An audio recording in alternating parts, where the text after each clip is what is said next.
Good morning, everyone. Welcome to the FCC's workshop on post-incentive auction transition procedures.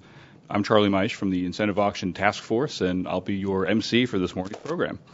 Before we begin that program, I want to just quickly go over a few housekeeping items. First, our agenda for today. We'll begin with remarks from Incentive Auction Task Force Deputy Chair Jean Cadeau. Then we'll have a presentation on post-auction construction and licensing procedures. After a 15-minute break, we'll begin our panel discussion, during which we will answer any audience questions. Finally, we'll provide you with a sneak peek at the process for submitting banking information. If you're here in the room today and haven't already done so, please sign in using the sign-in sheet in the back of the room. There you'll also find copies of our slide deck for today. If you're not here, you can download the presentation slides on the event page. If you have any trouble finding it, send us an email to iatransition@fcc.gov, and we'll make sure to get you a link. If you have a question you'd like the panel to address and are here in the room, there are note cards on the table by the door.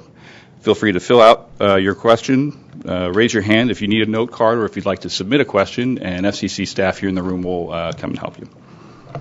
If you're watching online, you can submit questions via email to iatransition@fcc.gov.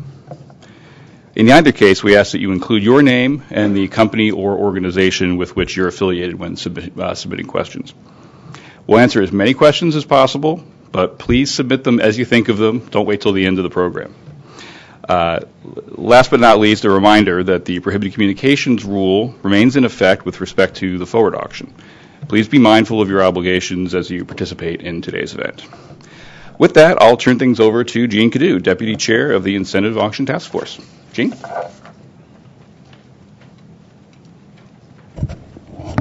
Thank you, Charlie, and welcome, everybody. Before we begin, you probably noticed that this is the first incentive auction event over the last 5 years that hasn't been opened by our chair, Gary Epstein. Don't worry, this is not an Al Haig moment. Gary is alive and well, but is sitting in the audience today. Even Cal Ripken eventually took a day off. As Gary likes to say, he's in year 5 of a 2-year commitment on this project, so I think it's safe to say that Gary has achieved Iron Man status. He's been the constant captain of the team throughout 4 FCC chairs, multiple task force legal advisors, and a few bureau chiefs for good measure. I think he's earned today off. Today we're focusing on the post-auction transition. I was formally brought into the task force nearly a year ago as the auction was getting underway to focus on the hard work of planning for the post-auction. It seemed a long way off last May, but as the auction is winding to a close, the beginning of the 39-month period is now just a month or so away. We're ready. For the last 2 years, the broadcasters and other stakeholders have worked closely with the FCC to develop a plan, determine a schedule, and lay out procedures for the transition process. With your help, we've completed all 3 of those things over the past few months.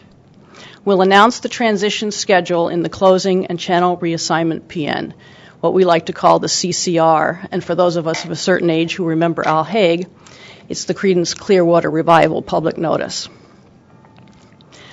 In that PN, which will be released sometime in April, we will unveil the forward and reverse auction winners and publish the post-auction channel assignments and phase completion dates for stations that will be changing channels. Once that CCR is released, the 39-month transition period will formally begin. Although the starting gun has not yet been fired, the transition plan is already in motion. It began in earnest at the beginning of February when we sent stations who will be moving a confidential letter with their new channel assignments so that they could start planning in earnest. We also lifted the prohibited communications rule for reverse auction bidders so that broadcasters could talk about their specific planning with vendors and other stations and thereby get a 2+ month head start on the transition. We also adopted an updated cost catalog to encourage relocating stations to begin estimating their reimbursable relocation costs. In January, we also released a detailed broadcast transition procedures PN that described in detail all of the construction permit and other filings that repack stations will need to make. Once the CCR is released in April, key dates for many of the procedures described in that public notice will become known. But in the spirit of giving stations as much information and as many planning tools in advance as possible, we thought it would be timely to walk through how those procedures impact licensees in particular scenarios. Sean Maher, an attorney in the video division of the Media Bureau, is here to do exactly that.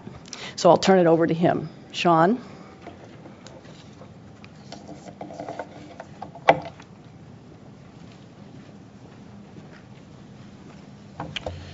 Thank you, Jean, and welcome everyone to the workshop on the post-incentive auction transition.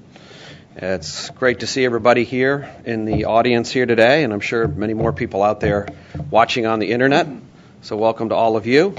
Those of you who may not have crossed paths with me over the past 30 years, my name is Sean Maher. I'm an attorney in the video division of the Media Bureau.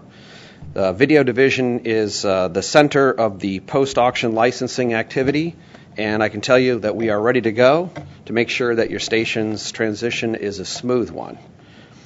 So first, I just want to start my presentation and tell you that today's presentation is an overview. More details can be found in the broadcast procedures public notice that we released on January 27th. So make sure you get a copy of that if you haven't already. It's an important document, and keep it handy throughout the transition. Later, after I'm done with my presentation, we will have a question and answer session here. So start preparing your questions if you have any. Here in the audience, you can hand in your questions on the pieces of paper that we provided, and we'll endeavor to answer them. If you're online watching, you can send your email questions to iatransition@fcc.gov, as you see on the screen. I'll be covering the transition today for two basic categories of stations. The first category are those stations that were reassigned to a new channel as part of the repacking process, or because they were winning band-changing stations in the reverse auction. I'll generally be referring to these stations as reassigned or relocating stations. The other category of stations that we'll be covering today are stations that were winning bidders in the reverse auction, either as a relinquishment bidder or as a channel sharing bidder. And each of these categories of stations has special procedures and rules and policies that apply to them, so I'll be reviewing each. Later in the presentation, we'll have an overview of the process for submitting banking information to ensure that you're able to get paid, whether you're expecting a reverse auction winning payment or if you're seeking reimbursement for eligible channel relocation expenses. So let's start with the first category of stations, reassigned stations, and let's talk about how the transition will work for them. For reassigned stations, at the macro level, their timeline begins when the closing and channel reassignment public notice is released, and it ends on the phase completion date associated with the station's assigned transition phase. In the closing and reassignment public notice, in addition to the station's new channel assignment, each station will be also assigned a transition phase as part of the master phase transition schedule. The details on how this schedule will be devised were included in the broadcast transition scheduling public notice that was released in January, the same day as the procedures PN. So I would advise everybody to get a copy of that document if you haven't already. So simply put, each station will be assigned to a phase. At the start of the phase, the station may begin the process of constructing or modifying facilities that will support broadcasting on its new or post-auction channel. Near the end of the phase, stations will enter a testing period, during which they may begin testing their equipment on their post-auction channel. By the end of the phase, stations must terminate operations on their pre-auction channels. We call this the phase completion date. Think of it as another name for a construction deadline. And it's a hard deadline, so you have to stop using your pre-auction channel by this date. On the screen, you see a variety of scheduling scenarios. Relocating stations may have particular procedures that they need to follow based on their individual circumstances. So I thought I'd walk you through the various scenarios and show you your procedural path and how it may change depending on anything from specialized circumstances to Murphy's Law. So over the next few slides, we'll discuss what steps that stations have to take following the release of the closing and reassignment public notice. I'll review the procedures that stations must follow to file an application for a construction permit, how the alternate channel expanded facility windows will fit in, and finally, what happens if a station needs additional time or special relief to meet its phase transition date. Before we dive in, I'll just remind you, as Gene did, stations received a confidential letter identifying their new channel assignment and their phase assignment. This was done to give stations extra time to begin the transition process. So hopefully all of the stations out there have already begun to talk to their technical experts, and they've already begun the process of finding out what they need to do to move to their new channel. If you haven't already, there's no time like the present. So let's discuss the basic timeline for relocating stations. When the closing and reassignment public notice is released, it will list the station's new channel assignment in an appendix. The release of the closing and reassignment public notice will also start the 90-day period where reassigned stations will need to submit their application for construction permit for their new channel. This is filed electronically on the Commission's Licensing and Management, or LMS, system on FCC Form 2100, Schedule A for full power stations, and Schedule C for Class A. There's no fee for this initial filing, and it's considered a minor change. We encourage stations to file their applications as soon as possible. No need to wait until the last day. And we will process your application as soon as it's filed. So if you want even more time to get started constructing, file early. Also, a reminder that in lieu of receiving reimbursement, reassigned stations may request a waiver of the Commission's service rules, permitting the station to make flexible use of the post-auction channel spectrum to provide services other than broadcast television services.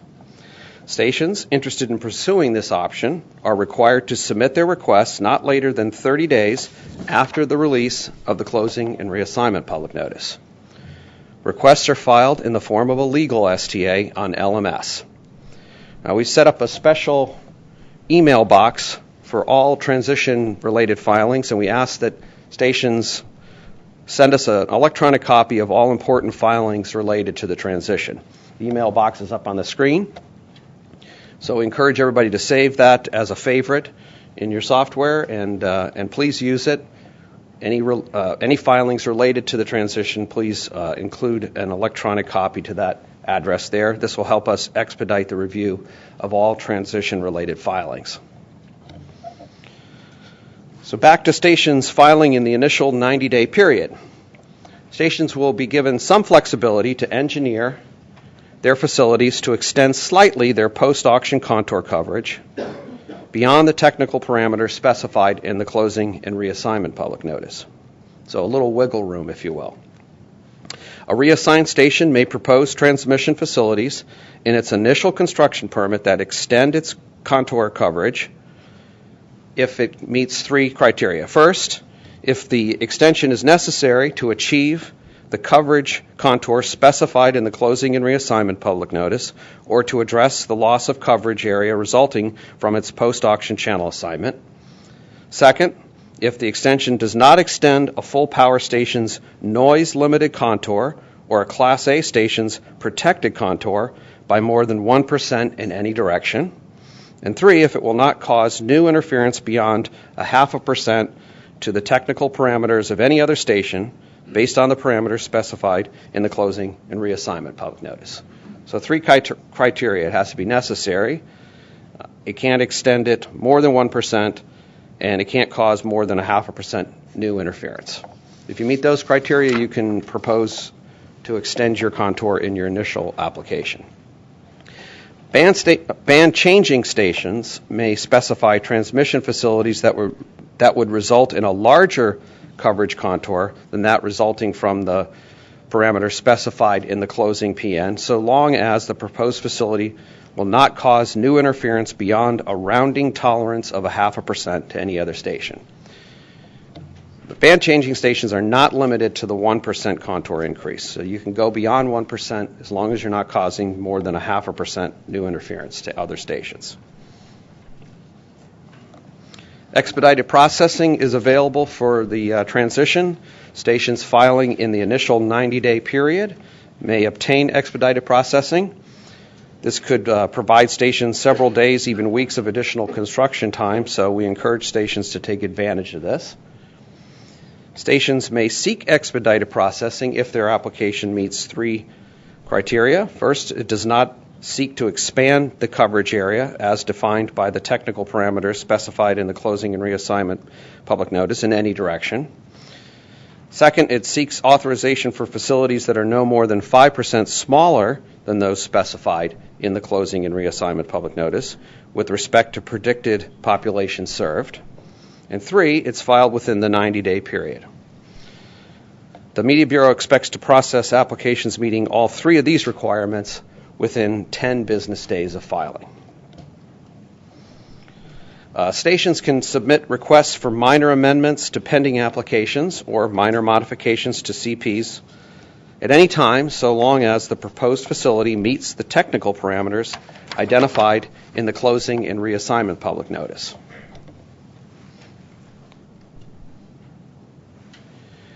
A station with an application that's deemed incomplete or defective by the staff will be contacted and afforded an opportunity to submit an amendment via LMS to cure any defects.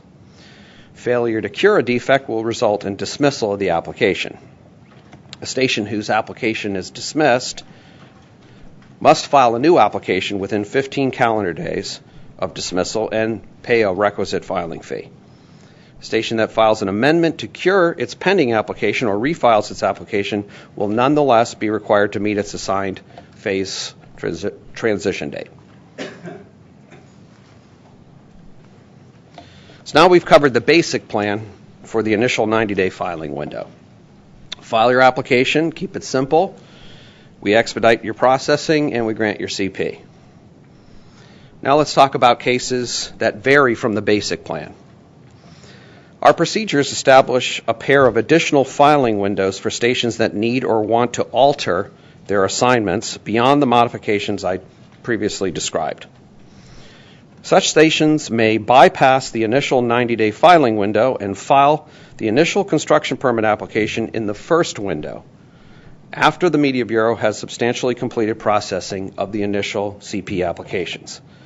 The exact timing of the windows will be announced by the Media Bureau in a separate public notice, but they will occur consecutively and will be 30 days long. I can say today that the first priority window will open around 120 days after the release of the closing and reassignment public notice. It will last for 30 days, and the second window will open shortly thereafter, approximately 160 days after the closing PN is released. The first, or priority window, applies to 4 categories of stations. First, we have stations that are unable to construct the facilities assigned to them in the closing and reassignment public notice. Second, we have stations that were repacked and are predicted to experience population loss in excess of 1%. Third, we have stations that were not reassigned in repacking, but are still nevertheless predicted to experience a loss in population served in excess of 1% as a result of repacking. And last, we have displaced Class A stations that were not eligible for repack protection. Let's take the first case of stations that were unable to construct. What if you're a station that is unable to construct the facility that was assigned to you in the closing and reassignment public notice? In order to file in the first priority window, a station that is unable to construct must first file a request for waiver of the requirement to submit an application in the initial 90-day period. Those requests for waiver are due no later than 30 days prior to the 90-day initial application filing deadline for filing a construction permit application, or, put another way, 60 days after the release of the closing reassignment PN. We encourage stations to not wait until the last day to file these requests and to file them as soon as they realize they are unable to construct their assigned facilities. Stations must submit their waiver requests in the form of a request for a legal STA on LMS. And please, as always, send a copy to our special email box for the transition. A station granted a waiver under the unable to construct standard will be allowed to file an application for construction permit in the first priority filing window. I want to emphasize that any station that's granted a waiver of construction permit deadline nevertheless will still be required to meet its phase transition deadline. There may be other stations that need more time to complete their application for an initial construction permit during the initial 90-day period. Maybe your consulting engineer has a delay in completing your application that results in it not being able to meet the deadline. If that's the case, station can also request waiver of the filing deadline by filing a legal STA, as I outlined before. Also, please send a copy of that to our special transition email box, if you will. We will look most favorably on waiver requests that demonstrate that the assigned parameters are not possible due to extraordinary technical or legal circumstances beyond the station's control. Another scenario that differs from the basic plan involves reassigned stations with excess aggregate interference and/or terrain loss. This would be a reassigned or band-changing station that demonstrates that it's predicted to experience a loss in population served in excess of 1% as a result of its channel assignment specified in the closing and reassignment public notice. This could be because of new aggregate station-to-station interference or terrain loss, or a combination of both. These stations need to first file for the facilities assigned to them in the closing and reassignment public notice during the initial 90-day period. And then they may also file during the first priority window to propose an expanded facility or an alternate channel. One note about these filings: they'll be subject to a filing fee, and alternate channel filings will be considered a major change. Another category of stations that won't be filing during the initial 90-day period for CP applications, but are eligible to file in the first priority window, are stations that were not reassigned to a new channel in repacking, but are predicted to experience a loss in population served in excess of 1% as a result of repacking because of new station-to-station interference. They can file in the first priority window as well, and they can propose expanded facilities or an alternate channel, and they also must demonstrate the predicted population loss. So these applications will be subject to a filing fee and also be considered, in the case of an alternate channel, a major change. In addition, the costs incurred by non-reassigned stations to construct alternate channels or expanded facilities will not be reimbursed from the reimbursement fund. So that covers the basic scenario and the scenarios related to the priority window. A short time after the first priority window is complete, a second filing window will be open. This window is for all other reassigned stations and band-changing stations to propose expanded facilities and/or an alternate channel. In this window, the request will be in the form of an amendment to the station's CP application filed during the initial 90-day window, or if it has already been granted, a modification of their CP. Once again, I want to emphasize that any station that is granted an amendment or an application in either window nonetheless will be required to meet its phase transition deadline. All the applications filed during the second window must protect the facilities proposed in the first priority window and will be entitled to interference protection from subsequently filed amendments and modification applications filed after the close of the second window. Applicants in the second window must also protect the construction permit facilities of reassigned stations and band-changing stations filed in the initial 90-day period, if those applications have been granted or remain pending. Otherwise, applicants in the second window must protect the facilities specified in the channel and reassignment public notice.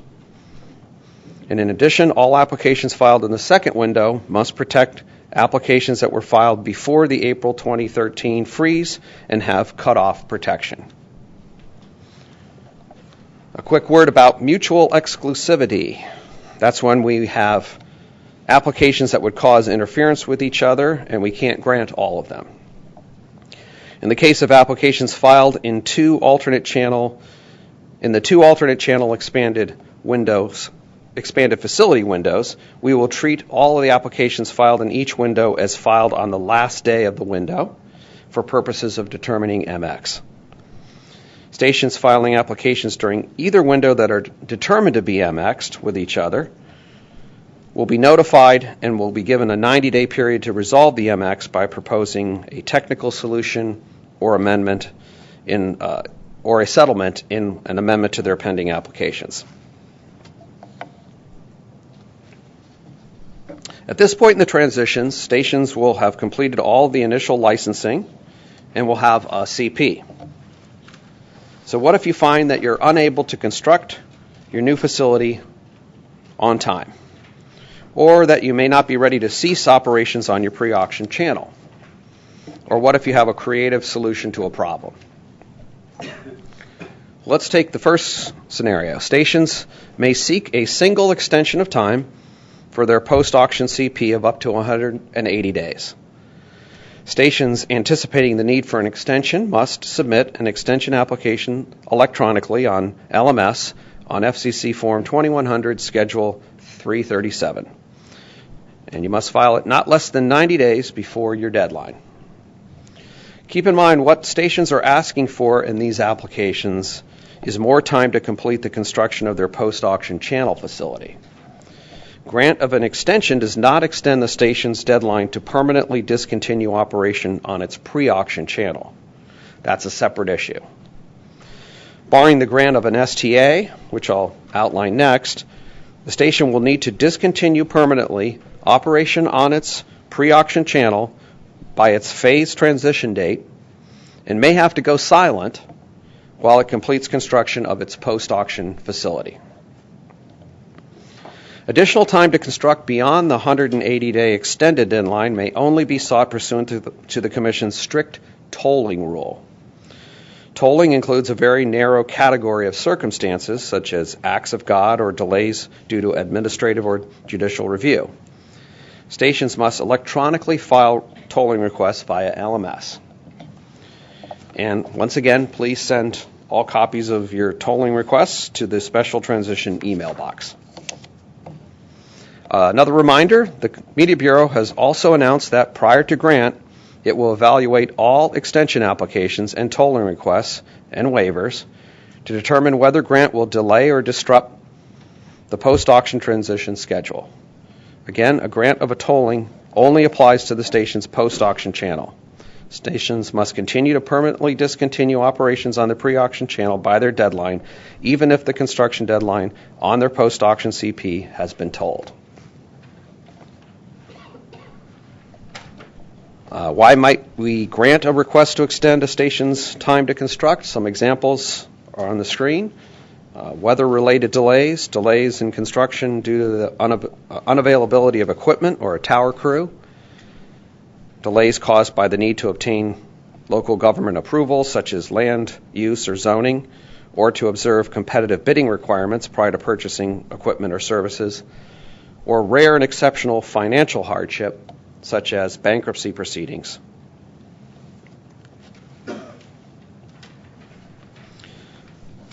So the second question, what happens if a station can't complete its transition off of its pre-auction channel by its phase completion date? A moment ago I mentioned STAs for special relief. A station can request an STA to remain on its pre-auction channel beyond the end of its assigned phase.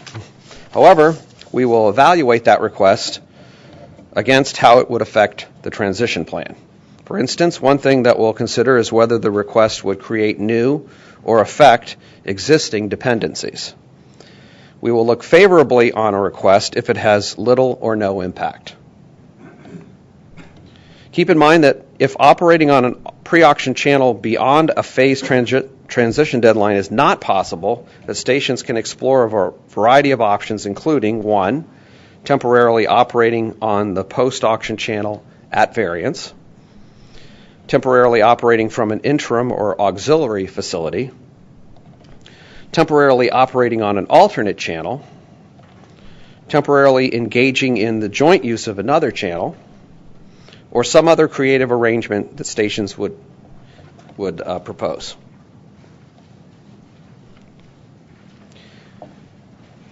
We will examine all such STA requests to determine whether they would serve the public interest, and we will require that all temporary authorizations not cause impermissible interference to other broadcast or wireless licensees. In addition, I remind stations that the Media Bureau has announced that it will evaluate all STA requests to determine whether they would delay or disrupt the post-auction transition schedule. And more importantly, we will not grant an STA that would authorize the station to operate on its pre-auction channel beyond the end of the 39-month transition period. So STA requests are filed electronically on LMS, and for commercial stations, they require the payment of a filing fee. All STAs for temporary facilities granted in connection with the post-auction transition will be for a maximum of 180 days. And in addition, the Media Bureau reserves the right to modify or cancel STAs at any time without prior notice and at its sole discretion. A quick word about silent authority. Some stations may need to temporarily suspend operations or go silent in order to complete construction of their post-auction channels. I remind stations that the rules provide that a station may suspend operations for a period of not more than 30 days, absent specific authority from the Commission. Stations that remain silent for more than 10 days must notify the Commission not later than the 10th day of their suspended operations by filing a suspension of operations notification on LMS. Stations that need to remain silent for more than 30 days must file a silent STA via LMS and pay the requisite fee. Also a reminder that the license of any station that remains silent for any consecutive 12-month period expires automatically at the end of that period by operation of law, except that the Commission can extend or reinstate such a license to promote equity and fairness.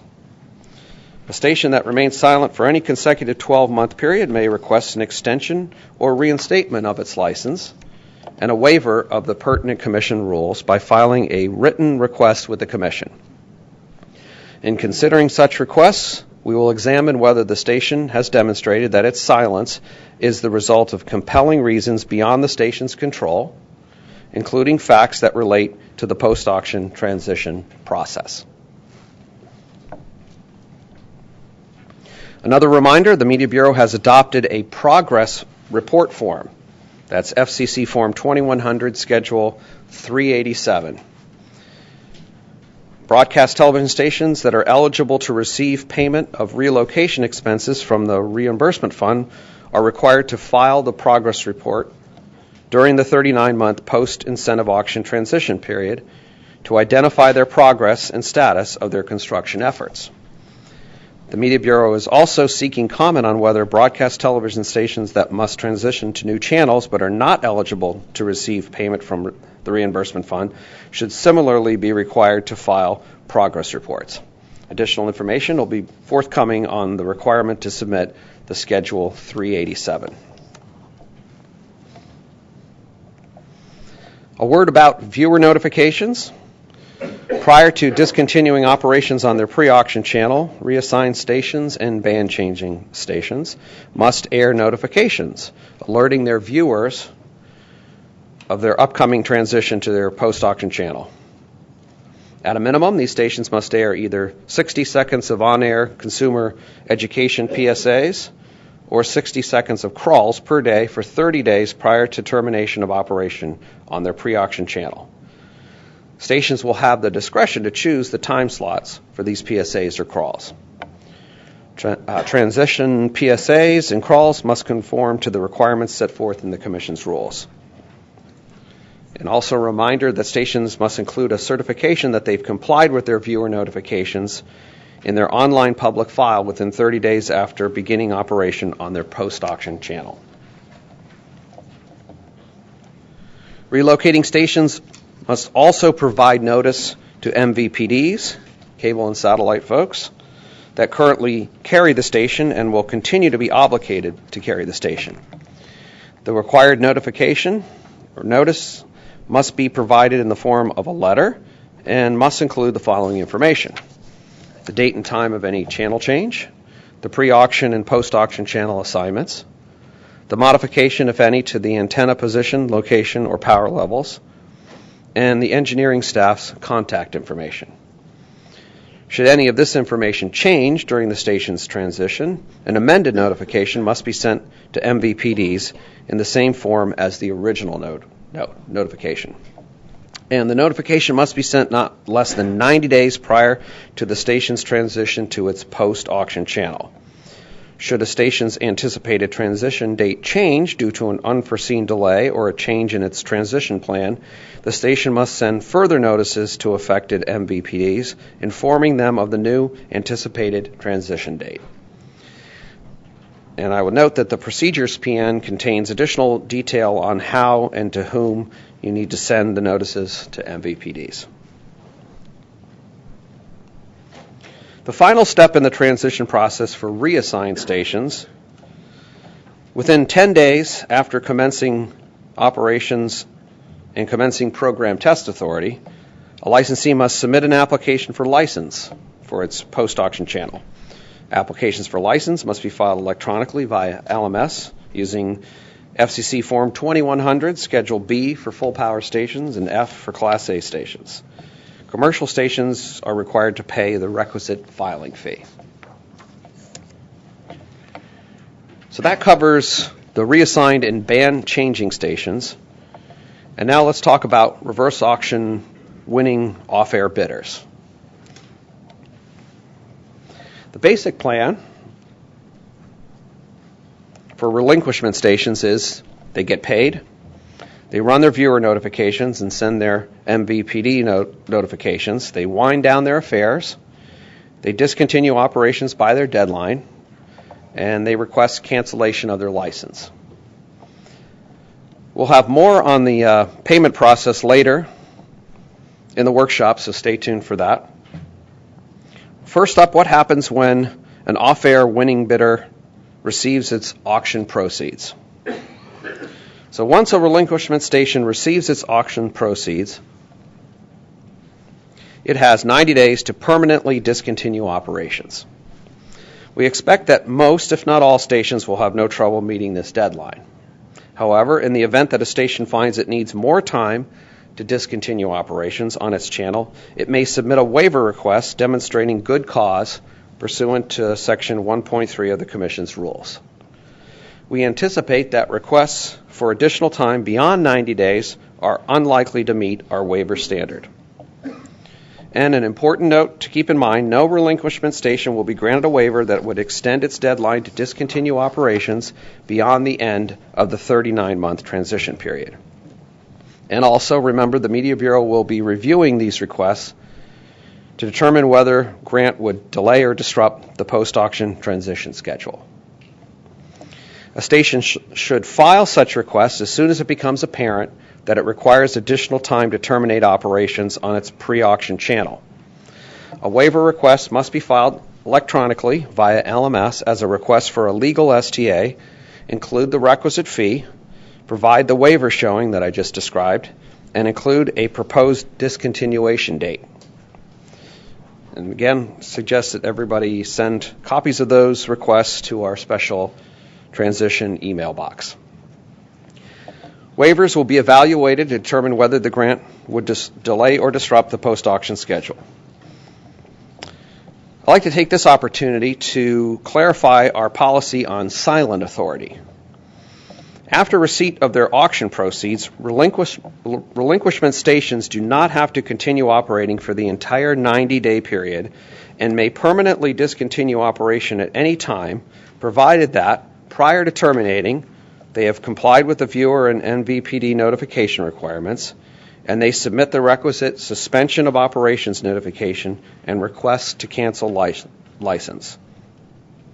Otherwise, we expect that relinquishment stations, as commission licensees, will continue to operate their stations in compliance with the rules, including all programming and other operational requirements. We will consider requests by relinquishment stations for STAs to go silent temporarily while they await the receipt of their auction proceeds, only in the event that causes beyond the control of the station make it impossible to adhere to the minimum operating schedule set forth in the rules or to continue operating. Such events may include, but are not limited to, equipment failure, loss of a tower site due to collapse or damage, loss of a tower lease, or acts of God. In any event, such stations must still comply with the notice and filing requirements that I just outlined.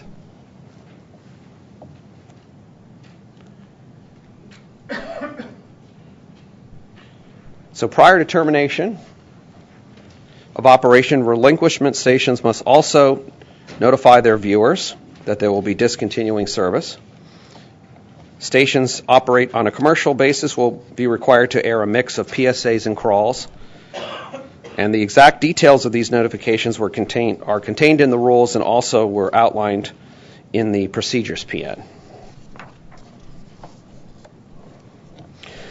It's important to remember that relinquishment stations must include a certification of compliance with the notice requirements in their suspension of operations notification.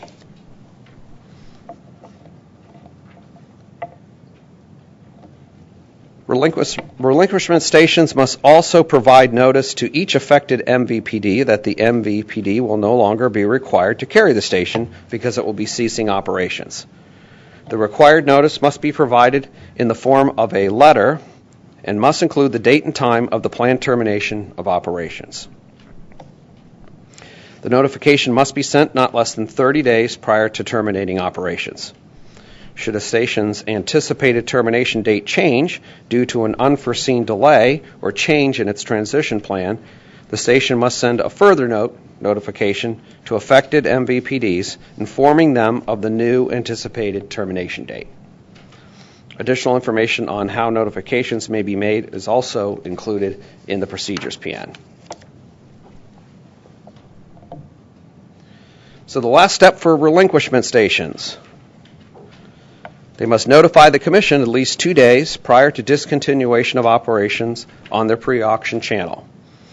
And this is done by filing a suspension of operations notification on LMS as soon as possible following the discontinuation of operations on their pre-auction channel.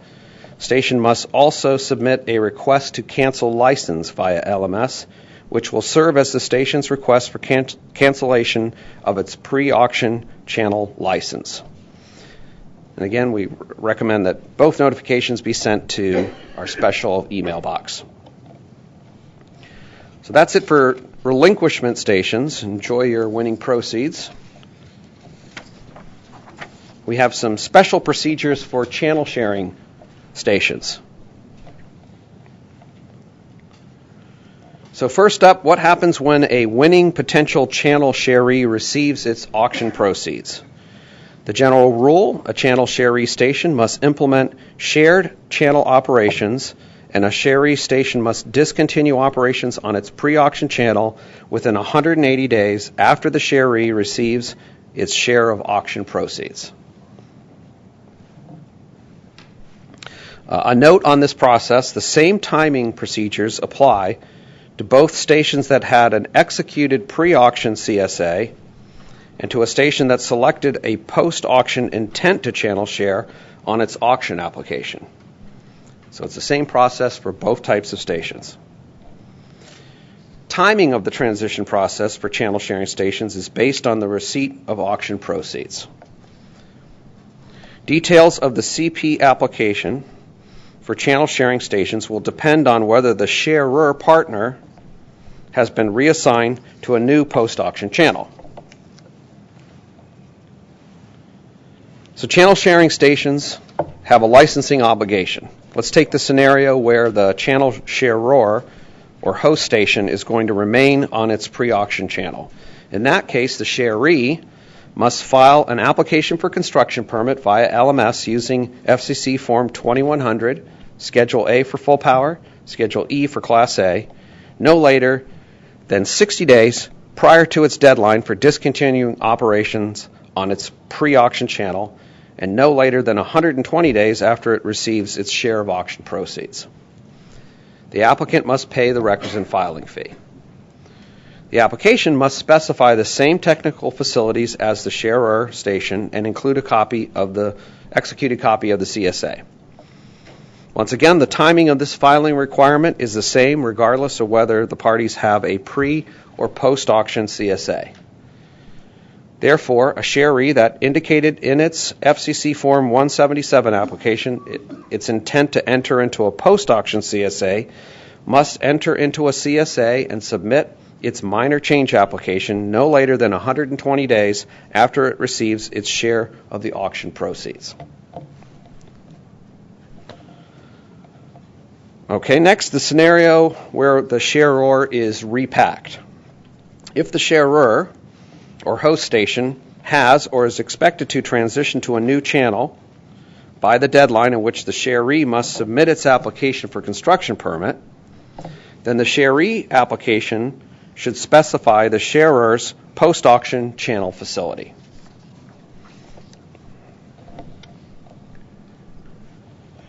In the event that the sharee's deadline by which it must discontinue operations on its pre-auction channel is expected to occur before the sharer has transitioned to its new channel, then the sharee should file an application for construction permit specifying the sharer's pre-transition channel. And then, not less than 60 days prior to the sharer's phased construction deadline, the sharee must then file a minor change application for a construction permit for the sharer's post-auction channel. It gets a little confusing, but it's a two-step process if the sharer has been repacked.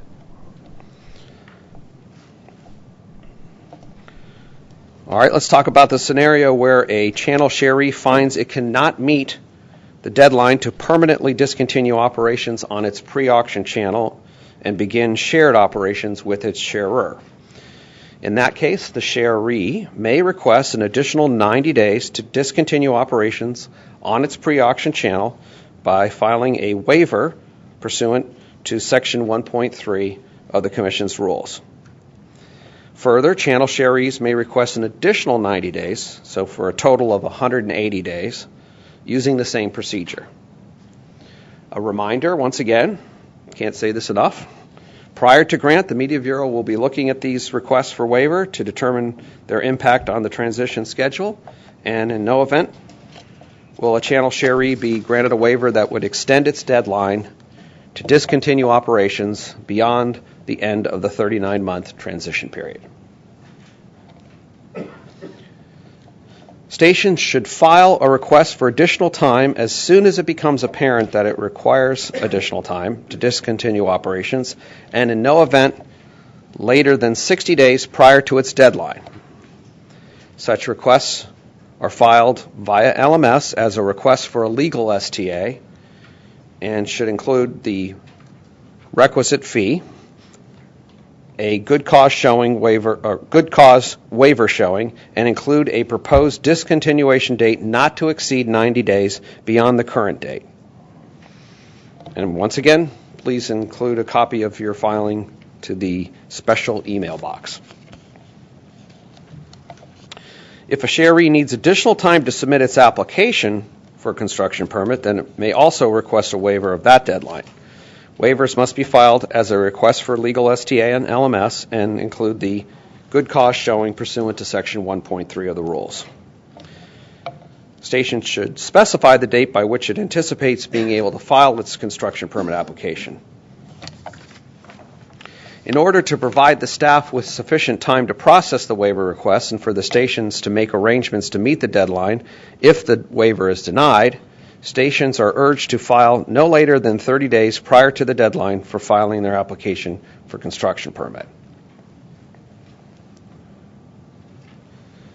Channel sharing stations also have viewer and MVPD notification requirements.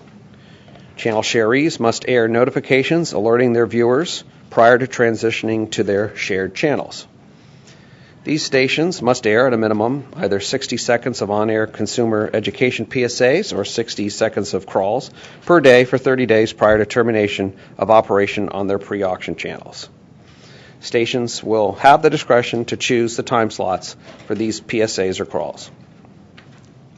Stations must include a certification that they've complied with the viewer notifications in their online public file within 30 days after beginning operations on their shared channel.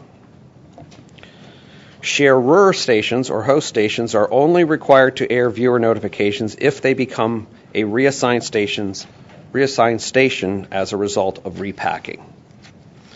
And additional information on this notice requirement is also contained in the Procedures PN.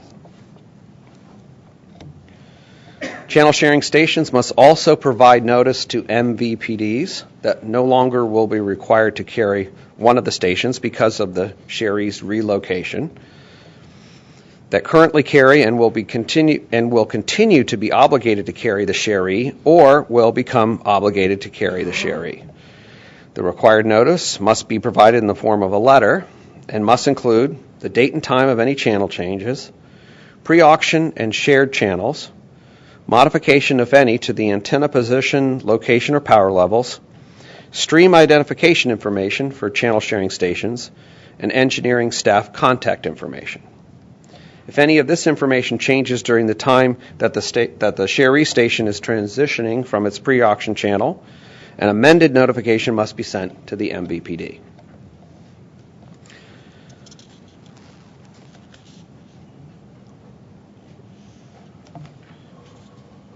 So for sharee stations, the notification must be sent not less than 30 days prior to terminating operation on its pre-auction channel.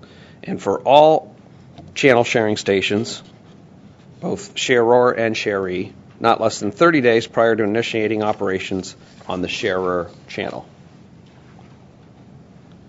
Should a station's anticipated termination date change, once again, they need to send a new notification to the MVPD.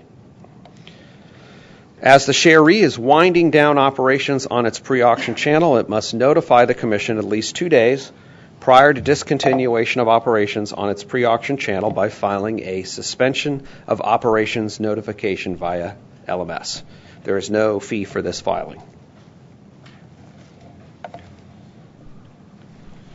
And when implementation is complete and within 10 days of commencement of operation of the shared facilities on program test authority, both the sharer and the sharee must submit applications for license on FCC Form 2100.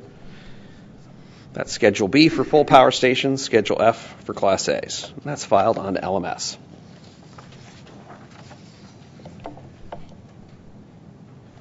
A quick word about low power and TV translator stations, some of whom may be watching today and thinking, what about me? Well, we will have additional information on the post-auction processes for LPTV and TV translator stations in a future release. For now, I can tell you generally when the post-auction special displacement window will occur. As you can see from the timeline on the screen, the displacement window will occur shortly after we complete the licensing of the initial applications for construction permit and the 2 alternate channel expanded facility windows. So stay tuned for more information. On the screen, you see a few contacts that may be useful for you. This information was also included in the Procedures PN, so you'll find it there as well. And that concludes my presentation on the post-incentive auction process. I thank you for the opportunity to speak with all of you today. I wish everyone safe passage back home with the impending snowstorm. If you are here in person, we'll be picking up your questions. And if you're watching online, you can send your questions to the iatransition@fcc.gov email box. And we're reading those as we speak, preparing answers. We'll be back after a short break with a Q&A panel discussion, and then to be followed by a session on banking processing, the banking process for winning bidders and reimbursement. Thank you.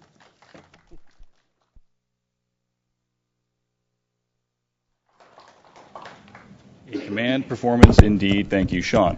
Okay, so 15 minutes. I have 10:50.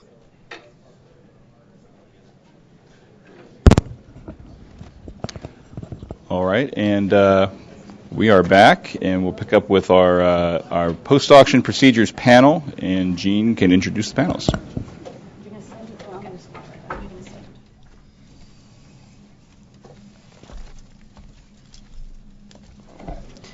Welcome back, and thank you, Sean, for that very comprehensive presentation earlier. We have a lot of questions for you, so you're not quite done yet. We're going to try to have a lot of questions. We're going to try to get as many done as we can up until noon, because we have to save a little bit of time at the end for our presentation by our CFO, Kathy Hoyer, who's going to talk about the banking procedures that we've put in place for payments, both for reimbursement and for winning bidders. Before we jump into questions, let me briefly introduce our panelists, so I think you probably know them all by now. Hillary DeNigro is an Associate Bureau Chief in the Media Bureau. Pam Gallant is an Associate Division Chief in the Media Bureau's Video Division. Sasa Javid is the Chief Data Officer of the Incentive Auction Task Force. And Sean Sean, who you all met just now, is an attorney in the Video Division. Okay, let's go to questions. There are two up front that I think I can probably take and dispense with. One question was that this workshop is all about the reverse auction, and where can I find the status of forward auction, and when will that be completed? Quick answer is we are in the midst of the assignment phase of the forward auction. Barring any unforeseen weather events, that phase is scheduled to close on March 30th. At which time we will gather our information and a couple of weeks later put out a closing and channel reassignment public notice. Secondly, how much time does the FCC anticipate that the processing of forward auction license applications will require? Basically, those applications, long forms, will be filed after the closing PN is issued by the forward auction winners. Those will be reviewed. The Wireless Bureau is geared up for that. They will review those and issue an accepted for filing public notice, which will set forth some statutory deadlines of petitions to deny. During that time, Wireless will be reviewing the applications, and we'll look to process them as quickly as we can. Some of the applications are likely to be more complicated than others, and if that's the case, what we may do is what we've done in some other auctions, which is to release licenses in batches. Okay, Sean. When can I start on my construction permit application? Now? Oh, all right. Yes, you can begin. We want to encourage people, actually, to start preparing your application, but you should note that when you go into LMS, that the application form will pre-fill with your current channel. So the form will not update with your new channel assignment until after the closing and reassignment public notice comes out, likely about a day after that happens. So you're going to need to, before you actually hit submit, make sure that you change the actual channel listed on your application, so you're not submitting it for your old channel. Okay. Sean, can a winning bidder go shut down before receiving its incentive payment? Okay. All right, so during my presentation, we talked a little bit about silent authority and relinquishment stations going silent early or going silent before they get paid. And I will just say what I said during my presentation, which is that we will consider requests for STA for silent authority for stations before they've been paid in circumstances where not being able to remain on the air, not being able to meet the minimum operating schedule is because of circumstances beyond the station's control. Otherwise, we expect stations to continue operating as a station licensee and meet their obligations under the rules. Sean, you talked about in your presentation the required public service announcements. Is there a regulatory definition of what constitutes a public service announcement? We left that very open to the station's discretion to decide what to include in their PSAs, the actual text. So I would say that the stations can decide what information to include in their public service announcements. In terms of, the question was, could a news segment be constitute a PSA or be counted as a PSA for the notification requirements? And the answer would be, I would say yes, as long as you're meeting the rest of the requirements as far as length and timing of the announcements. That we leave it to your discretion to include whatever text or format you want for your PSA. Okay. Sasha, does the FCC anticipate releasing a database of new channel assignments ahead of the CCR public notice that can be used by engineers in the TV study analysis? The short answer is no. It's the new baseline information with terrain-limited population and interference-free population will be made available at the time of the closing and channel reassignment PN. So that'll be one of the appendices that we'll include. Probably it'll be a link because it's a big file, so we'll probably make a link in the PN to where that data is going to be hosted. Okay. Another technical question for you, Sasha. Will the CCR-PN appendix include FCC calculated terrain limited and interference limited data for each facility that engineers can use to check their own calculations? Yeah, as I just mentioned, both the interference-free and terrain-limited population will be included in that data. Okay. Sean, will current virtual IDs remain the same for stations that are changing channels in the repack? The answer is virtual IDs will not change. They will stay the same. If a station would have to request that its virtual ID be modified or changed. So it will not happen. It will your virtual ID will remain the same. Okay. Is the at least 95% coverage requirement based on interference-free population or area? It's population. So when filing during the initial 90-day window period, you can't reduce your coverage by more than 5% or get smaller by more than 5%, and it's based on population. Okay. Hillary, I don't want you to think that we're forgetting you. What's the process for a station to obtain a waiver of reimbursement eligibility in exchange for flexible use license authority? That would be our service rule waiver request, and a station would need to file that 30 days after the closing and reassignment PN is released. Remember, of course, in order to file that, you need to be a qualified reimbursable station, only available to reimbursable stations. And you would need to propose something to us that we could consider with regard to the application. Otherwise, it should comply with the requirements of the Spectrum Act.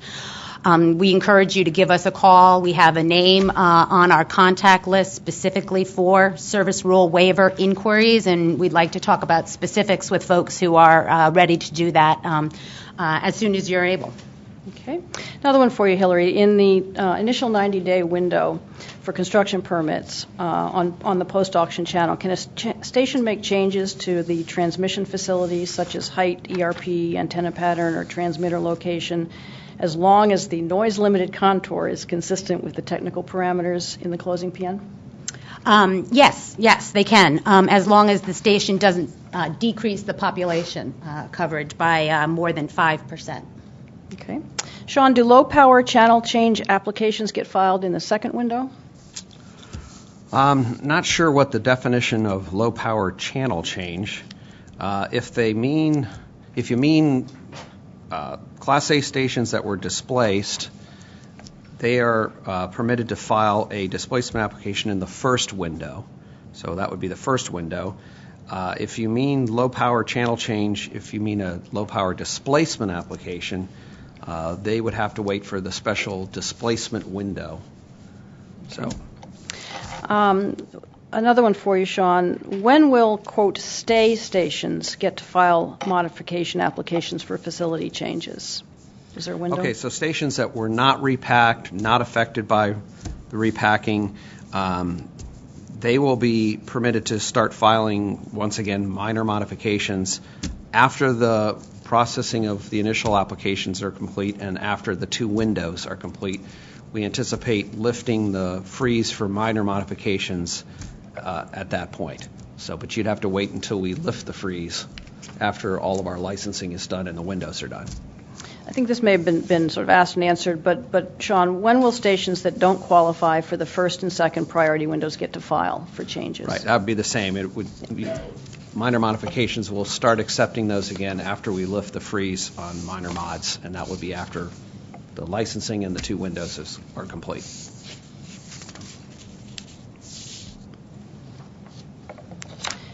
Sasha, can you explain the testing time period and what happens when? Yeah, sure. So if you remember from the transition PN, the idea behind the testing period is that's the time in which a station can start testing on his future channel without creating interference for other stations either on the pre or post channel.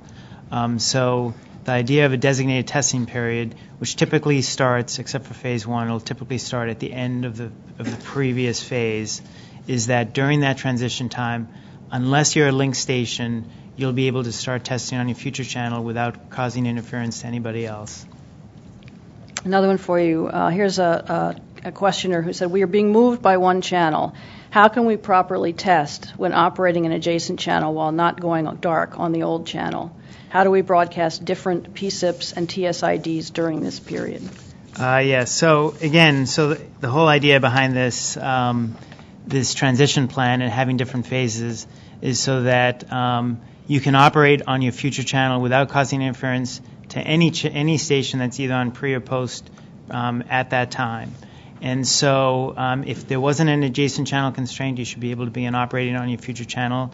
Again, we're just talking about during the testing period, anything testing period and beyond, not prior to the testing period. And then in terms of PSIP and TSID, again, we're just talking about testing, so that I don't really think that would be implicated during the testing period. Okay. Will the FCC be sending information, Sasha, to reassign stations regarding their link station sets, and if so, when? Great question. So the caveat that I made in the previous statement about not interfering with anybody else, the exception to that rule are those link stations. Link stations are stations that are assigned in the same phase as you are, and those stations you are going to have to coordinate with when you start doing your testing because you might create interference with those stations. So the question then is, when are we going to release that information? And the answer to that is in the closing and channel reassignment PN, we will in fact include the list of link station sets, so every station will know who else he has to coordinate with. Okay.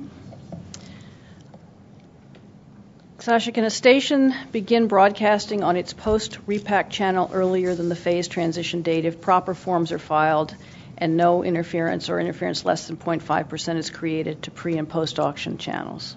Well, the short answer is not unless the FCC okays it. The reason now, with that said, if you're not causing additional interference to any other station by moving early, that obviously makes it a lot easier for us to look at that. But we have to look at the whole context of the transition. We don't want everybody coming in at the same time and saying, we'd like to move in an earlier phase. We know it's not going to cause additional interference to anybody. But if it's taking away a lot of resources, whether it's tower crews, equipment manufacturers, what have you, you have to make some demonstration to us that it's not going to hurt it demonstrably. And I'd say that if you're saying from phase 2, if you say you want to move from phase 8 to phase 2, it'll probably be more difficult than, let's say, if you say you want to move from phase 8 to 6 or something like that. Because in the beginning is when we expect most of the resource constraints to be impacted.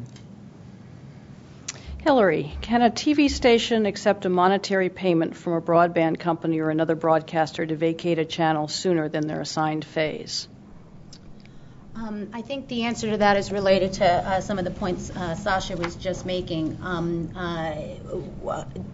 a station may not be able to light up on its post-auction channel prior to the testing period for its assigned phase. And that's because we need to respect all the interference issues and linked station set issues that gave cause to us building that plan in the first place. So that's going to be a consideration for trying to move early. There may be stations and there may be situations in which that scenario does not pose a problem, and we can consider those. The station, of course, needs to comply with all the other obligations under the Commission's rules about notice to viewers and notice to MVPDs and other rule considerations as well. Okay. Sasha, now, how many stations are expected to have excess population loss? This questioner says that now that channel assignment is complete, the information should be known. Well, the short answer is you guys will know in the closing and channel reassignment PN. I can tell you, consistent with all the public notices that we've put out previously on this issue, the number of stations that actually will experience more than 1% aggregate interference, either from aggregate interference or from replication loss, is going to be quite small. So the numbers of stations that fall in that first priority window is going to be a very reasonable number of stations, very small. Okay, good.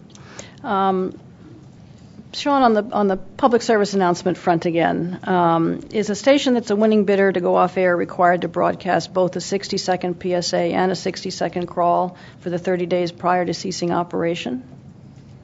Okay, so for relinquishment stations, they have to air a combination of PSAs and crawls. The PSAs are 60 seconds in length. They have to appear on the screen for 60 seconds. The crawls have to appear on the screen for 60 seconds. The PSAs have to be at least 15 seconds in length. So it's a combination of both. I won't go into all the boring details here of what you have to do for closed captioning and everything else, but it is a combination of both, and the crawls are 60 seconds, PSA is 15. Okay. So another question on the same Right. topic. If the station has multiple channels, does the station need to run notifications on all sub-channels or only the primary one? Right, so it's just on the primary channel if you're if you have multiple channels. Okay. And does the public file need to reflect completion of notification? So relinquishment stations don't have to put their notice in the public file. They just include it with their termination, their suspension of operations notification, since they're going off the air and going away and not going to have a public file for the future. So, Okay. Here's a question I can give a quick answer to. If the CCR PN is released in April, has any consideration been given to starting the clock after NAB? We could lose a couple of weeks. Short answer is no. The Commission has told us, and the transition period starts with the closing and channel reassignment public notice. One of the reasons why we were anxious to get the confidential letters out as early as possible was because we knew this was going to be the timing based on how the auction was proceeding. Hopefully, stations can use the NAB to good effect by talking to other stations and coordinating with them at that point where they can. So, Pam, we haven't asked you any questions. So I was sort of saving reimbursement issues to see what kind of time we had, since the focus of today was Sean's procedural presentation. If a station's cost estimates change during the course of the transition, are stations expected to revise the estimates? Will it be particular windows or on an ongoing basis? What's the plan? Yes, if a station's estimates change, they can and should update those cost estimates on a rolling basis throughout the reimbursement period.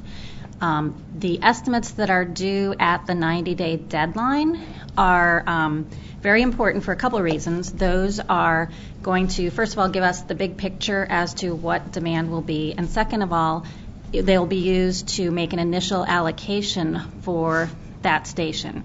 But we realize that plans change, that people will be getting more information as their construction projects wear on, and once you are in Form 399, an online version within LMS, you'll see that to claim reimbursement for any piece of equipment or service, you will have to have an estimate. So if your estimates change, you can revise them, and if you decide to purchase a different type of equipment, you'll have to put in an estimate for that particular piece before you can file an actual claim for reimbursement for it. Okay. Will you provide additional information if there's a discrepancy or a challenge to a cost estimate, or will you simply deny the request? What's the plan there? No, I think it's fair to say that stations will be hearing from the reviewers, the folks who are looking at all of the submissions. They will be asking for clarification. A station may be asked to submit supporting documentation. So, that's not to say that there won't be, some back and forth, but there won't, I think it's fair to say you shouldn't respect an outright rejection. Okay, good. If a station doesn't have an auxiliary antenna, Pam, but needs a second antenna to facilitate the transition, will the cost of the auxiliary be reimbursed?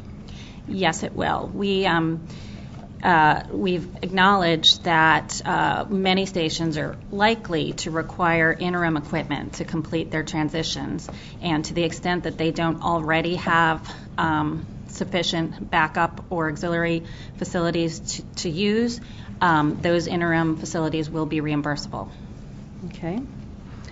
Here's a question that we get asked quite a bit. How soon will reimbursement-eligible stations have access to funds? Well, as we all know, the initial estimates are due at the 90-day period. We're going to review those, and we're going to make an initial allocation based on those numbers. We've said that commercial stations will receive up to 80% of their estimates, with non-commercial stations receiving up to 90%. The initial allocation, the dollar amount that's allocated, will sort of be what the station can consider as a starting budget for their construction project. And after we make those allocations, then the station is free to start submitting actual requests against that amount. Okay.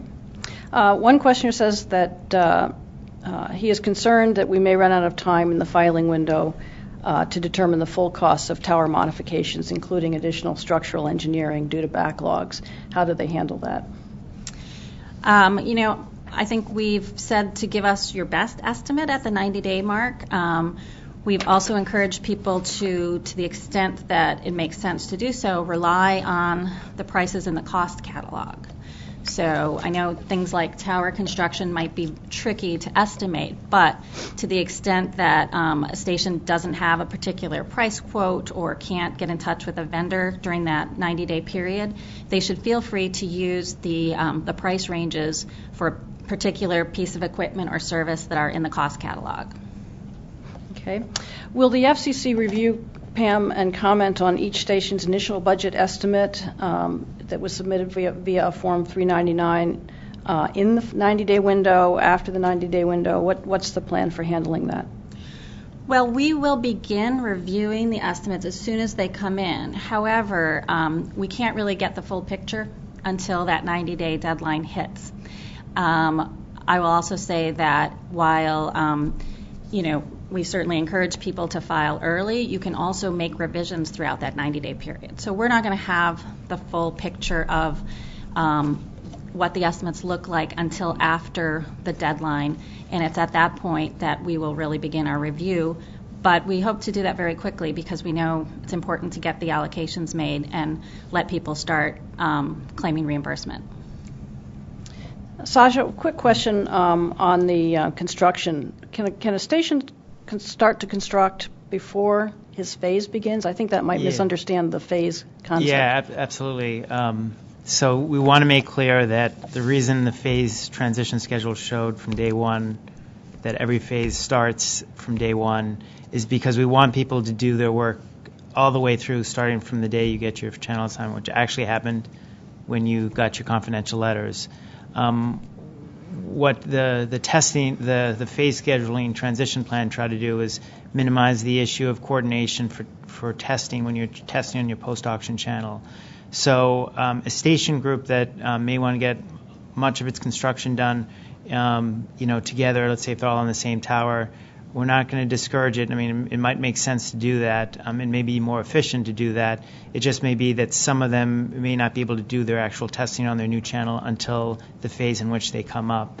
Now, from the vendors, side, the people supplying these stations, we do hope that they take into account, even if a station group wants to do all the stations on a tower at the same time, even if they're not in the same phase. We hope that the vendors, as they fulfill these orders, and they've expressed a desire to do that, will be cognizant of the fact that maybe there are still other stations in earlier phases that need their equipment first. So there's got to be some balance between, getting things done efficiently all at the same time on the same tower versus, making sure that the equipment vendors get all their equipment to the stations that really need to go during that phase.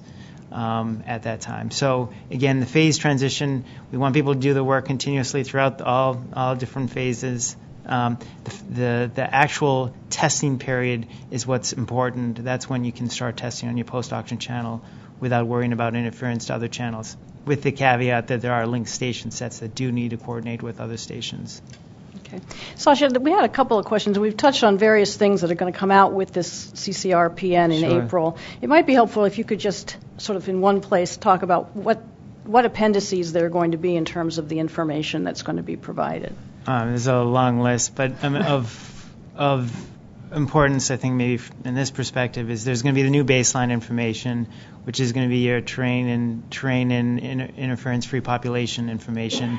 There's going to be information with the technical parameters that generated that will be posted as well as a database for TV study, which was used to generate the interference-free population.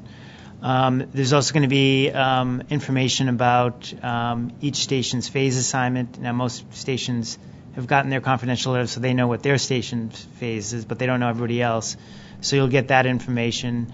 There's also the information we talked about earlier about the linked station sets, knowing which stations in which phase fall in which linked station sets. And not all stations fall in linked station sets, but there's a good number that do. So we encourage people to go take a look at that.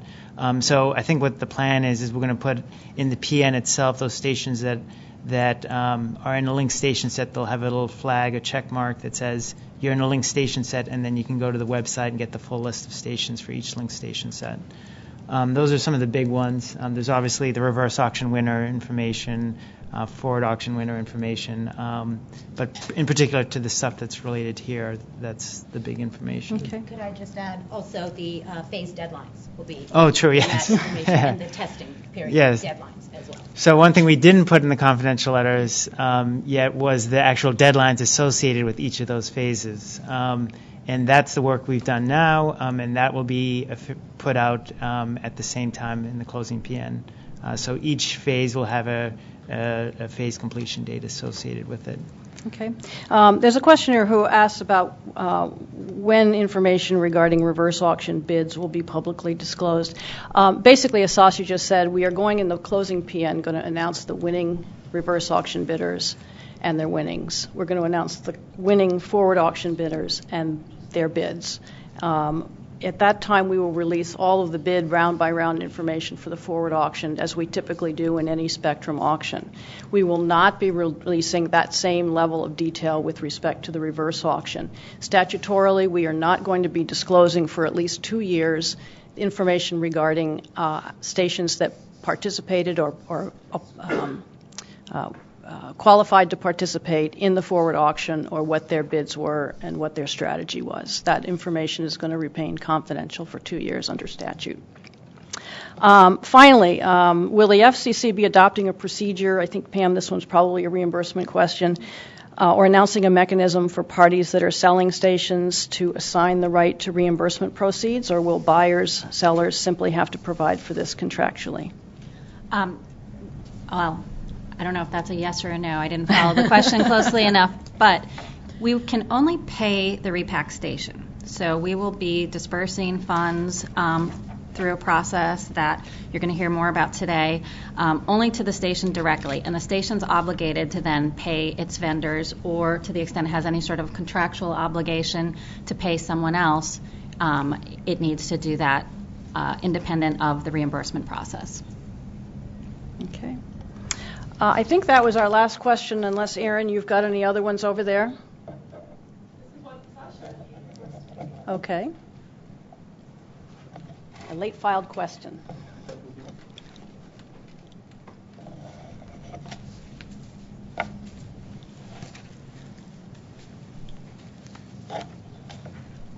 Okay, so the question is, how long is the testing period, and is the station expected to simulcast both on pre- and post-auction channels? Okay, so the answer to the first part of the question, how long each testing period is, as we noted in the public notice, we said each testing period would have at least 4 weeks for a testing period. But as we also noted, the way it actually works is that your testing period starts when the previous phase ends. So quite a few phases are going to have more than 4 weeks testing period. So, again, we expect a lot of stations, particularly in the later phases, will have gotten most of their construction work done prior to the testing phase beginning. But for the extent that those stations still haven't, the testing period will be start when the previous phase ends. And it'll no less than 4 weeks, and generally quite a bit more than 4 weeks. And then do they expect to simulcast from both the pre- and post-auction channels? I think the short answer to that is yes. The reason why is twofold. One, we've designed it this way so that you can test on your future channel without causing interference to other stations or other television stations or your own channel. And two, from the consumer point of view, what we really want to do is at the end of the phase completion date, that's the date we want people. I think it works best for all stations. It works best for consumers if there's a set date when everybody's supposed to shut off their pre-auction channel. So, when we say when the consumers want to do their rescans, we want it all to be all stations in the same phase are doing it at the same time. That way there isn't mixed messaging about, okay, when should this station require a rescan? We would like them to do is shut off the pre-auction channel and be fully operating on the post-auction channel at the end of that phase, at the end of the phase completion date. So that's the general thought process behind it. Okay, one follow-up question on the question of what's going to come out with the closing and channel reassignment PN. The information on winning bidders, will that tell us whether the station is elected to go off air, whether it's going to be channel sharing? How will we know exactly what's going to happen with that station? The short answer is we'll provide which option they got when they became winning. So if they're going off air, it'll indicate that. If they're going to a different channel, it'll indicate obviously their new channel. Okay. So. Well, I think that's all the questions that we had. Again, we're happy to answer more questions that occur to you after you've had a chance to think about all the things that we've talked about today. The email address, iatransition@fcc.gov, is a good place to do that. But at the end of Sean's presentation, he also had a list of staff who are contact folks for particular categories of issues. So I'd like to thank the panelists for all of their answers. I'd like to thank the audience for all of its questions. And we'll now, I guess, turn to the banking presentation.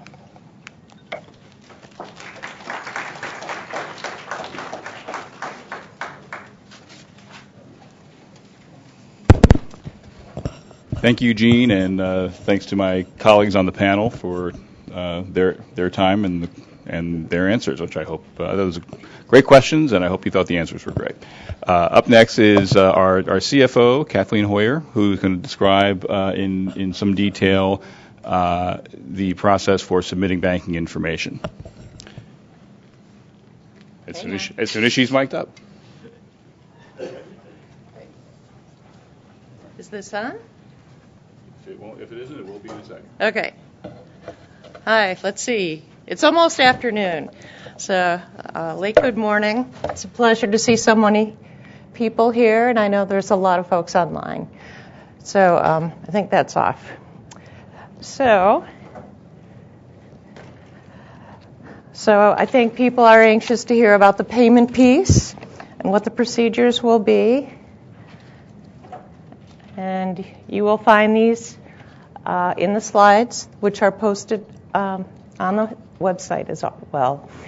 So stations with winning bids in the incentive auction, also stations that will be repacked and need to be reimbursed, and MVPDs that will incur costs to continue carrying repacked stations and need to be reimbursed are all part of this process. In terms of an overview, so one thing I'm very interested in is making sure that we're preventing fraud and improper payments. The FCC requires bank account information to be submitted both in writing and electronically. That allows us to look and match and make sure that those are consistent. So that's an internal control procedure. So to do that, first we need you to submit your bank account information in writing. You'll be submitting a Form 1875 for the winning bidders or Form 1876 for reimbursement. The information we'll be asking for, and I'll show you the form in just a minute, will be the name of the authorized agent responsible for entering the bank account information itself, and due dates for the forms will differ for winning bidders and parties seeking reimbursement. Once notified by FCC, you will submit your bank account information into our core system, and you would need to do that within 10 days. So you'll have the same process to enter bank account information into cores for both winning bidders and parties seeking reimbursement. So winning bidders will be paid the full amount of their winning bid, subject to any offsets, in a single payment deposited into one account. Winning bidders may request to have the full amount paid to a third party. If that's the case, the third party will need to fill out part of the Form 1875 and have it notarized. Payments cannot be split between two or more parties, however. Offsets may be levied to resolve debts owed by the licensee to the U.S. government. And some of those we may not have any idea about. They might be held at the Treasury, U.S. Treasury.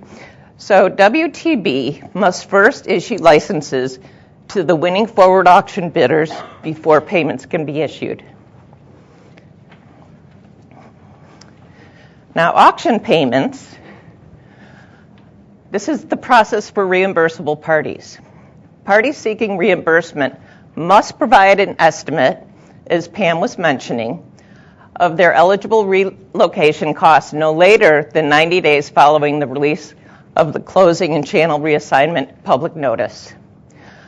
We will then review the cost estimates and establish an initial allocation of funds that will be available for reimbursement payments. Now, as Pam mentioned, if your estimates change and you get more information, you should be letting us know that so we can have a better idea of what the total cost will be for the allocation. In order to access those funds, parties must submit their request for reimbursement with your appropriate documentation to the FCC for review and approval of the payments. Funds will be deposited into a single bank account that you have designated through by the reimbursable party, again subject to any offsets for debts owed to the federal government. Reimbursement funds will only be sent to the reimbursable party. You can't designate a third party for relocation costs. Okay, you will need the following information to complete your forms for each station or MVPD system. First, your FRN. Next, your tax ID, your facility ID for a station with a winning bid or repacking costs, or a file number for an MVPD system that has repacking costs. Contact information for the winning bidder. That may be different than the contact on Form 177 or other FCC forms that we have in our databases. So auction payments, and for those of you that are just listening, we're on slide 58. Designated authorized agents who will be the only people allowed to enter bank account information in the Core's incentive auction financial module. A winning bidder may designate one authorized agent. Party seeking reimbursement may designate two agents. Now, who will receive the payment? The winning bidder or a third party, or the reimbursable station or MVPD. So, for your auction payments, it's very important that your financial institution is accurate. So you'll have to input the name, address, and phone number, as well as a routing transit number, account title, and the account number. Now, we also need written verification that the bank account listed on the form belongs to the payment recipient by one of the following options. First, you could get a letter from your bank, or you could get a redacted bank statement that confirms ownership of your account. And finally, you need to have your signature notarized, and the person signing the form should be an owner or officer of the entity, someone with the authority to bind the winning bidder or reimbursable party.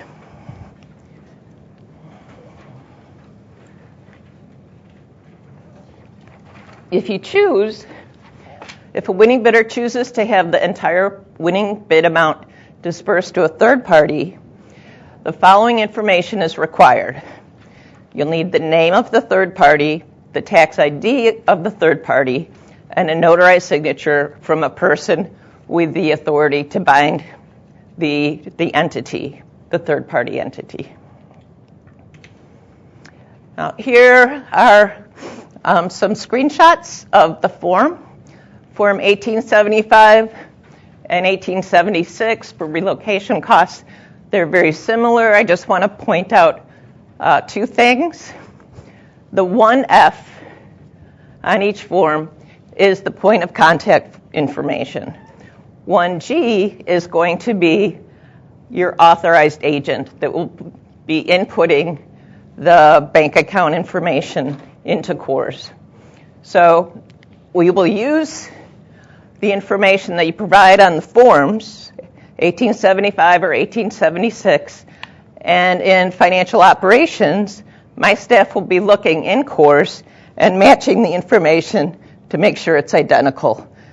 So it's really important that when you send in your forms, you also make sure that the information you put into CORS is the same so that we can facilitate that matching process.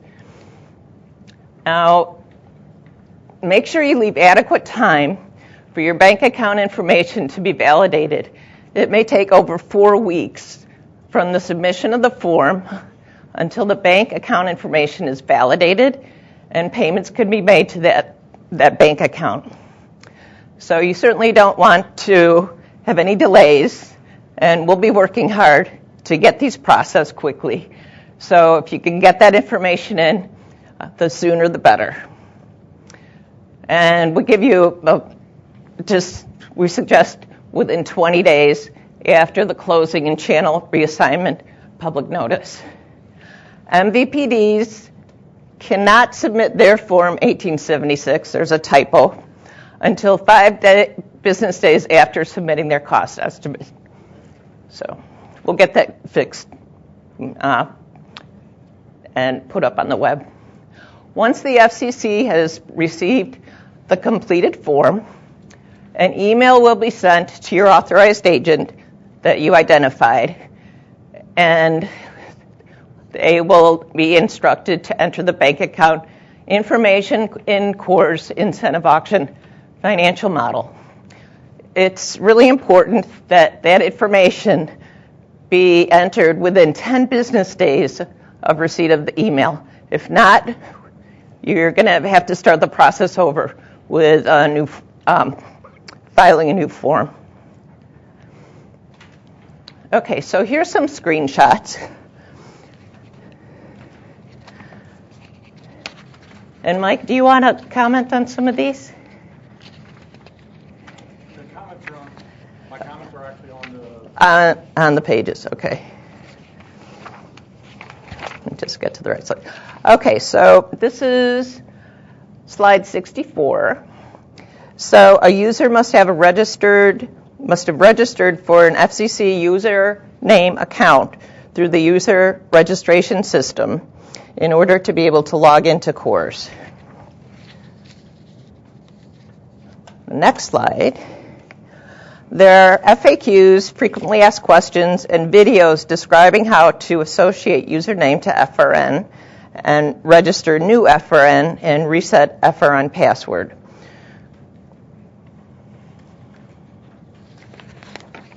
So make sure I'm on the right slide. Only a CORS FRN administrator will have access to the Manage View Permissions submodule, since only the administrator has the ability to grant view permissions to the auction bank accounts and the auction payments submodules. Only a CORS FRN administrator for a reassigned station or an MVPD, will have access to download the Form 1876, since it is the administrator's responsibility to download and deliver that form to the appropriate person for completion.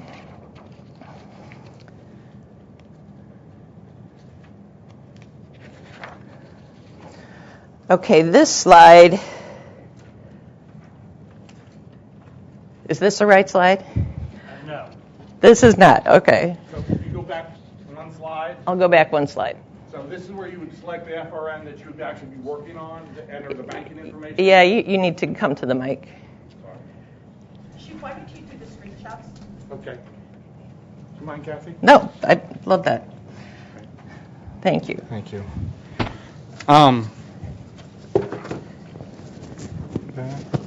So on this screen, you would actually.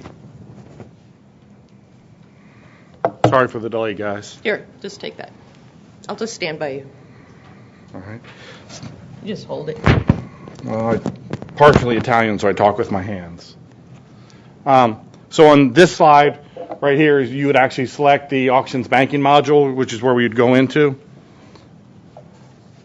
The next one is, on the assumption you've got multiple FRNs, you would select the FRN that you actually want to work on. So most of you guys are familiar with CORS right now. You give me a tax ID, I give you a 10-digit number that we use in place of your Social Security number like we did 20 years ago. So what we've done is there's a user registration, and most of you guys have, and I've checked on it, have already started registering users that are associated to a FRN that's in CORS. So we've modified CORS. You guys are seeing some of the newest slides that nobody else has seen yet. This is where you would enter your banking information and you would retrieve your financial information on payments coming in. So on this slide, you would actually select your FRN that you want to work on. And this entity actually has two FRNs that it actually has that are participating in the incentive auctions. They've selected the second one to go ahead and enter banking information in on. And I apologize, I didn't catch this on Friday afternoon when we were preparing the slides. You should see a slide. So imagine a slide where you would enter your bank information, your routing number, your type of bank, that would be entered. And you can enter, so if this FRN could have multiple facility IDs below it, let's say it's an FRN where you do most of your business, and you've got about 60 or so facility IDs below it that are participating in the auction. They could be winners or reimbursements. Either one, you could, if they're all sharing the same bank information, you could enter it once for all 60, or if all 60 have separate bank information, you could do it one by one. It only has to be done once, but it has to be in the system so I can cut you a check through Treasury. So this screen should be the screen where you would say, enter your bank account, your information, your account number, your account name, just like you've done on a dozen other things in the last year where you've had to put your bank information in. And I apologize. We'll swap out the slide and get that one in. Yep, we'll swap that out for you guys. So this is the screen you would come to after you've entered your bank information. And what the key things to take away here are, it shows you the status. So it's either validated, it's in FCC review, it's unsubmitted, or it's pending access. So you can look at one place and see these are all my facility IDs for this FRN that need to have banking information put into it. Go back to that only one authorized agency and other people see others. Go back. Forward one. You have one more. Forward. This is the view for authorized agents. Yes, I'm sorry. As Jill was mentioning, this is the screen where the authorized agents would be able to see what is, the authorized agent is the person on the Part G of 1875, 1876, where you would enter that information. They would be able, the ones who would see what bank information is out there and what needs to still be done or what is already completed. All right, the next screen is when bank information is entered or updated. And I'm on slide 70, sorry. We will send you an email to the authorized agent saying that your bank information has been updated, and it will be up. And anytime anything is updated, we'll send you an update, so you'll know that if your bank information changes, you'll know that it's been changed. And if it wasn't done by you, contact me immediately, and we'll freeze the account so there won't be any payments. The next screen. This is where the fun stuff comes in. Now we're going to look at payments. So you want to know, did I get paid? You're not sitting in here for the free well, there are no free donuts. But this is where you want to come to and see what's been paid and what hasn't been. Again, in this scenario, there are 2 FRNs for this facility, for this customer, and they're selecting the second one on the page. And they're going to go to this screen. And this is for a facility ID that is actually a winner. And it would actually show you your winning bid amount, any amount withheld or offset, your total payment amount, and your remaining amount due. The bottom part actually is going to go ahead and show you when we actually release the information to Treasury, so Treasury can go ahead and make the payment out to the bank account that's listed in course. So, I don't know if you can hear me, but so you'll see the amount that was released or was sent over to Treasury, but as I mentioned before, Treasury may have other offsets for debts to the U.S. government that we don't have information on. Thank you, Kathy. So I'm going to go to the next screen, which is slide 73. This is for a reimbursable entity, and it's going to actually show you, since reimbursable entities will get multiple payments, it will show you your amount allocated. It's going to show you less any offsets that have been applied against your allocation amount. It's going to show you your cumulative payments, and it will show you your amount that's outstanding. So you basically can get a snapshot by FRN facility ID combination. What do you still have outstanding? What have you been paid? We are going to do an exportable to CSV, so you can dump this to a CSV, so you can see it. If you've got 100 payments for a specific facility ID, you'll be able to see all the 100 payments and the information associated with each one. If you'll notice on the top where it says amount allocated, it's a hyperlink. Slide 73. 73. I'm sorry, I'm still on slide 73. So if you have multiple allocations during the course of the incentive auctions period, you may get $10 million the first initial allocation, and then you get an initial allocation of another $3 million. You'll be able to see that it was a total of $18 million, or whatever the two numbers were. And see if there's multiple allocations, you'll be able to see how much you were allocated for each of your facility IDs.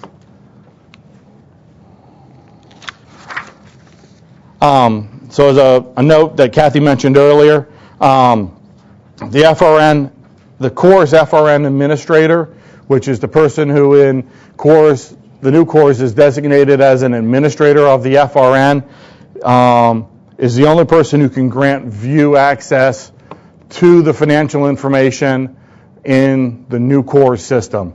So as you create a username, you associate a username to an FRN, there has to be at least one administrator for each FRN that's in the system. The first person to associate themselves automatically becomes the administrator. To associate yourself, you have to know the core's FRN password to self-associate yourself. And then it's content. Then it's just, it's content information.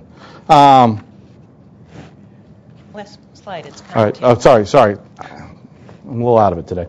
Thinking about the snow. So the contact information, that's my help desk number. If you have problems with usernames, if you have problems with FRNs, if you don't know your password to your FRN, if you're having a problem getting your 1875, 76 into the system, email me. That number, 202-418-1820, rings at my desk, and along with several of my team members. We monitor it from 9 to 5 every day. We usually monitor it from about 7:30 when somebody gets in. So it is reachable. If you have a problem, please call or email me.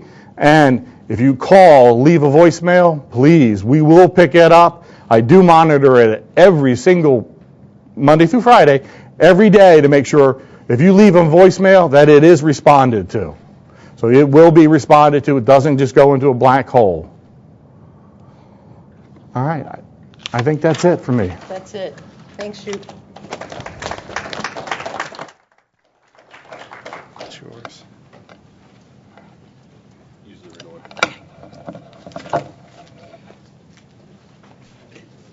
And that concludes our program. So thank you all for coming. You have all the contact information for additional questions that you need. We look forward to working with you.